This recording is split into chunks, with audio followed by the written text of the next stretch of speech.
Hey guys, it's Hog the Spike. Welcome back to another episode of the Trinisphere, where Timmy, Johnny, and Spike battle over all things EDH. Except today we're not playing EDH. We're going to instead talk about Oathbreaker, a new format from the guys over at Weird Cards Charitable Club, in which you have both a planeswalker and a signature spell in your command zone instead of a legendary creature. Some other differences being that this is a 60-card singleton format, and starting life totals are at 20, but it is still multiplayer and it has its own ban list. Many of the cards on the ban list come from the Commander ban list, but cards such as Tooth and Nail and Primal Surge are also banned. The game functions in that you can cast your planeswalker from the command zone by paying its cost, and each additional time you cast it from the command zone, it has its commander tax applied, the 2 generic, and the same goes for the signature spell. You can cast it once for its CMC, and then each additional time you cast it, it gets commander tax as well. And the other caveat there is that you can only cast your signature spell if you have your planeswalker in play. Before we dive into this deck tech, remember to like this video to see more like it, and subscribe to watch all of our upcoming deck techs and gameplays. Hit that bell icon and it will give you notifications when we drop our new videos. Today we've chosen Wrenn and 6 from Modern Horizons as our Oathbreaker, and we've picked Crop Rotation as our signature spell. Wrenn and 6 is a red-green 3 starting loyalty walker with +1, return up to 1 target land card from your graveyard to your hand. -1, deal 1 damage to any target. And finally, -7, saying you get an emblem with instant and sorcery cards in your graveyard have Retrace. Now Retrace says you can cast that card from the graveyard by discarding a land card in addition to paying any of its other costs. Our signature spell is Crop Rotation,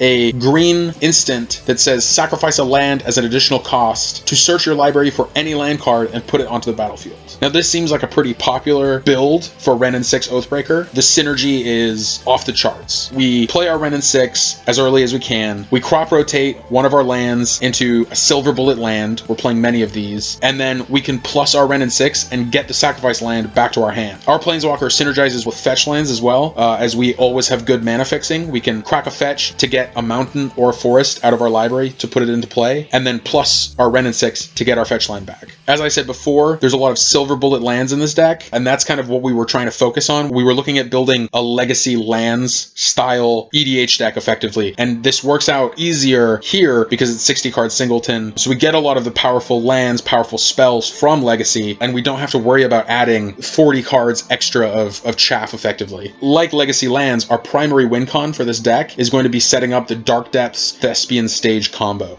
Now, Dark Depths is a legendary snowland from Cold Snap, and it comes into play with 10 ice counters on it. You can pay 3 generic to remove an ice counter from Dark Depths, and when Dark Depths has no ice counters on it, you sacrifice it. If you do, you put an Indestructible legendary 2020 black avatar creature token with flying named Marit Lage into play. Now, normally, face value, you look at this card, and you have to pay 30 mana to remove all the counters and make it 2020. That's not great, to be honest, but we have a way around that. So our second land that we're looking at is Thespian Stage. Now, this is from Gatecrash. It taps for a colorless, but the relevant text here is pay 2 and tap. Thespian Stage becomes a copy of target land and gains this ability. So what we want to do is, if we have both in play, we activate Thespian Stage and copy Dark Depths. Thespian Stage becomes a copy of Dark Depths with 0 ice counters on it. They're both legendary, however, so we sack the original Dark Depths, the one with counters on it, to the legend rule. That one goes to the graveyard. And then, because Thespian Stage is a Dark Depths with 0 counters on it, we can sacrifice it to make the Marit Lage. So this can be set up very early, and a 2020 is going to win us a game when our opponents only have 20 life.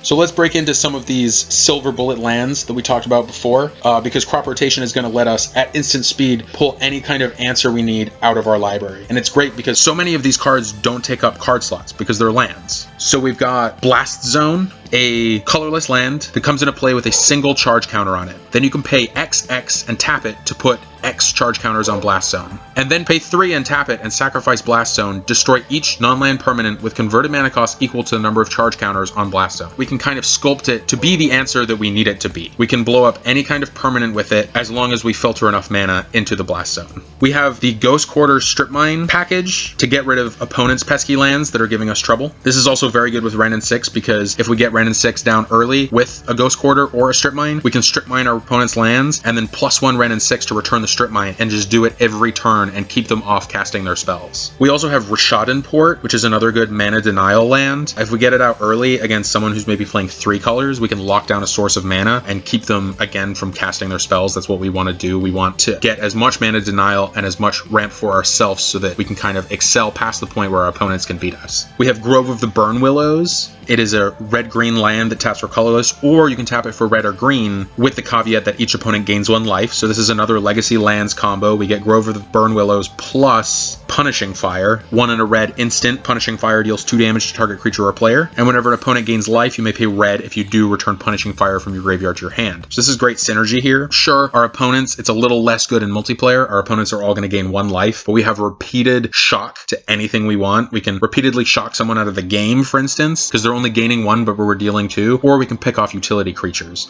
This is a solid package. We have Mazavith and Glacial Chasm. Mazavith in a pinch can let us stop one beefy boy from attacking us. Say our Timmy is crunching in with, you know, a Woodfall Primus or a Craterhoof Behemoth or something. We can Mazavith that guy. Or say they have gone with the Craterhoof plan and they have a bunch of 1/1s and they're, you know, now they're 10/10s or whatever. We can crop rotate and grab Glacial Chasm. Glacial Chasm doesn't tap for mana, but it has cumulative upkeep, pay 2 life. So you would pay 2 life on your first turn, then 4, then 6. And when it ETBs, you sacrifice a land. And it says creatures you control can't attack, which we're not really worried about. We're not playing too many of them. But the primary thing here is that it prevents all damage that would be dealt to you. So this is exceptional. If someone goes to Alpha Strike us, we can be like, oh, crop rotation in response, grab our Glacial Chasm, take no damage, and then kind of figure it out from there. And of course, we can just sacrifice it in our upkeep. We don't have to pay the 2 life and then return it with Crucible of Worlds or something. And it's, you know, it's just evaluating the board state every turn. We have Scavenger Grounds to stop anybody playing a graveyard-based deck. It is, again, a colorless land. It's a desert, and it says pay 2 and tap, sacrifice a desert, exile all cards from all graveyards. So it will hit yourself, but hitting 3 other players' graveyards is really good. I was almost upset that we couldn't play Bajuka Bog, but this card is an absolute house. So I'm glad that we had some solid graveyard removal to put into this list. And finally, like I said before, fetch lands synergize really well with Wrenn 6+. So we're playing 7 of them. We're playing Wooded Foothills, Windswept Heath, Verdant Catacombs, Prismatic Vista, Misty Rainforest, Bloodstained Mire, and Arid Mesa. Before we break into some more of our categories, I also just want to point out how relevant Wrenn 6-1 is. It's really good in Oathbreaker, and it's also really good in Modern. It may not be amazing in EDH, but just deals 1 damage to any target, kills an insane number of really good utility creatures. It kills off almost all of the mana dorks, and it hits really powerful creatures like Dark Confidant as well. So breaking into our categories, we've got Ramp. We have a couple pieces here. We have Azusa Lost But Seeking, Burgeoning, Chrome Mox, Exploration, Explore, Lotus Cobra, Sakura Tribe Scout, and Summer Bloom. We also have Mox Diamond, which is really key here because this allows us to play a turn 1 Wrenn 6 with insane upside. Because we can play Mox Diamond, discard a land, play a land, cast Wrenn 6, and then plus to get the land we discarded back to our hand. So that's like the ideal turn 1 play. Summer Bloom is also really awesome here because just the explosiveness is why the card got banned in Modern. Like, it's so good. We have removal. We have a couple pieces here. We've got Hull Breach, Lightning Bolt, Magma Quake, Molten Vortex, Punishing Fire, like we said before, Seismic Assault, and Shenanigans. Of note here, Magma Quake is really good in this format because it hits all planeswalkers, and we're going to have a lot of lands in play, so a good X spell to sink our mana into is exactly what we were looking for. It hits each creature without flying and each planeswalker, so this is awesome in our deck. Also, we have Molten Vortex and Seismic Assault that let us discard land cards to deal 2 damage to any target. So much like Punishing Fire, Grove of the Burn Willows, if we have this in play, we can kill any number of utility creatures, we can shock any number of players any number of times as long as we have lands in hand, and that isn't hard when we break into our recursion category because we're gonna be able to get all of our lands back to our hand. These cards are really good and kind of what we're aiming to win the game with. Also, Shenanigans from Modern Horizons has been really good in this deck for me. 1 and a red, destroy target artifact, but it also has Dredge 1. So if you would draw a card instead, you may put exactly 1 card from the top of your library into your graveyard, and then if you do, you return Shenanigans from your graveyard to your hand. Otherwise, you just draw a card as normal in your draw step or whenever you would draw a card. But this is great because you blow up an artifact and then late game, oh, I don't need anything else, but I need to get rid of that artifact. Dredge 1, get it back, cast it, boom, you're good to go. So moving into our recursion, like I said, getting lands back to hand is really easy. We're playing Life from the Loam. I love this card. It's one of my favorites.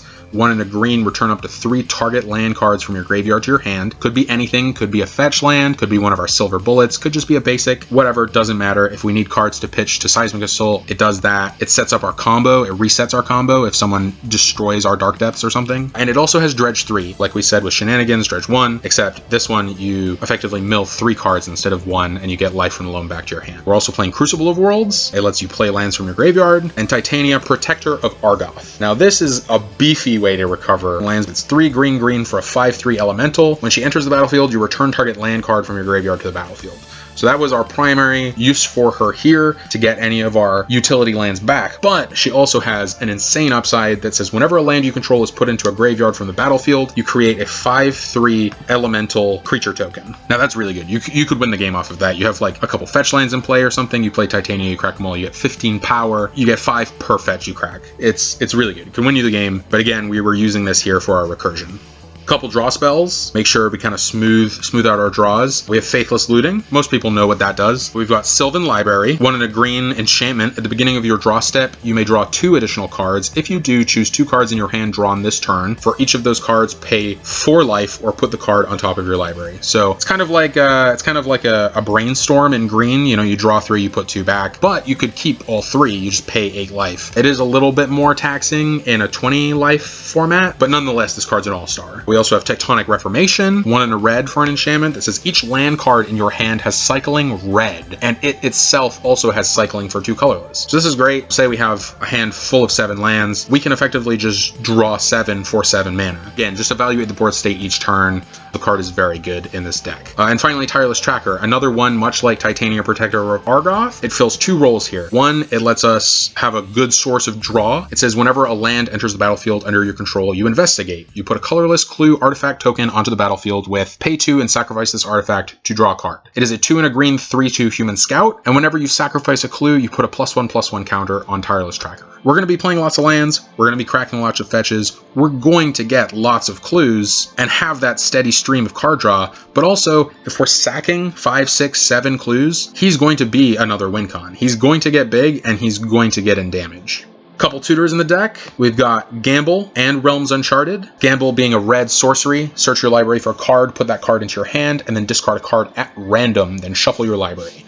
So almost always our tutor with Gamble is going to be Life from the Loam, because we do not care if it's in our hand or our graveyard, we can get it back with Dredge. We also have Realms Uncharted, 2 and a green instant. Search your library for 4 land cards with different names and reveal them. An opponent chooses 2 of those cards, put the chosen cards into your graveyard and the rest into your hand, then shuffle your library. So this is green's Gifts Ungiven. So normally if we have a way to get lands back, it doesn't matter what we're tutoring for, because whatever our opponent puts in the graveyard, we can get back with our Crucible or our Life from the Loam or our Titania, but we can set up some pretty spicy piles with Realms Uncharted. Moving into our win con, what you guys want to see, how are we winning this game? We've got Centaur Vinecrasher, 3 and a green 1/1 plant Centaur with trample. Whenever Centaur Vinecrasher enters the battlefield, Centaur Vinecrasher enters the battlefield with a number of +1/+1 counters on it equal to the number of land cards in all graveyards. And whenever a land card is put into a graveyard from anywhere, you may pay green. If you do, return Centaur Vinecrasher from your graveyard to your hand. So this is a recursive threat. He has trample, so he gets in the damage, and we're playing 7 fetch lands, and we're playing a lot of lands that sacrifice themselves. It's not unreasonable for this guy to get really big, and it's just a way for us to force damage through. I like the synergy here in our next card, Heart of Kirin with our commander. It's a 2-cost vehicle, 4/4 flying vigilance. It has crew 3, which is a little steep because we're not playing that many creatures, especially ones with high power. It says you may remove a loyalty counter from a planeswalker you control rather than pay Heart of Kirin's crew cost. So this is great because our commander comes down on 2. We can play Heart of Kirin on 3, and then if we plus Wrenn and 6 to 4, we can just keep removing a loyalty counter to crew Heart of Kirin to get in damage and kill opponents' Oathbreaker planeswalker cards, because an early game 4/4 flyer with vigilance is going to be really hard to contest. We have both Inferno Titan and Omnath Locus of Rage. Both of these are easily going to close out a game. Inferno Titan being 4 red for a 6/6 giant with fire breathing. Whenever Inferno Titan enters the battlefield or attacks, it deals 3 damage divided as you choose among 1, 2, or 3 target creatures and or players. And this has been errata to hit planeswalkers as well. So this card's great against our opponents and our opponent's Oathbreakers. We also have Omnath Locus of Rage, like I said, 3 red, green. This is our most expensive spell in the deck. It is a 5/5 elemental with landfall. Whenever a land enters the battlefield under your control, you make a 5/5 red and green elemental creature token, and then whenever Omnath Locus of Rage or another elemental you control dies, he deals 3 damage to target creature or player, and again, or planeswalker. This card is insane. It functions really well with Titania because she is an elemental and also makes more elementals. So there's a little synergy going on there. But again, we have so many lands, we're playing so many lands that he is just going to get out of control if he sticks. If he gets on into play and nobody removes him, we're almost undoubtedly going to win that game. And finally, we have one card that didn't really fit into any of the other categories. A miscellaneous category, if you will, we have Constant Mists. This is just kind of like a good, like, oh crap moment if we aren't able to tutor for our Glacial Chasm. It is a 1 green instant. It has buyback, sacrifice a land. So you may sacrifice a land in addition to any other costs when you play the spell. If you do, you put Constant Mists into your hand instead of your graveyard as part of the spell's effect when it resolves. And it's just a fog. Creatures deal no combat damage this turn. So if it's late game, cool, you can do it 5 turns in a row. If it's early game, it's still just a cheap fog, and I've been happy with it. It's really solid, and it comes in clutch when you really need it. Well, that's a wrap, guys, for an absolutely busted deck. If you like winning like I do, I'd highly recommend this one. Don't forget to like and subscribe, and as always, if you're not first, then you're last.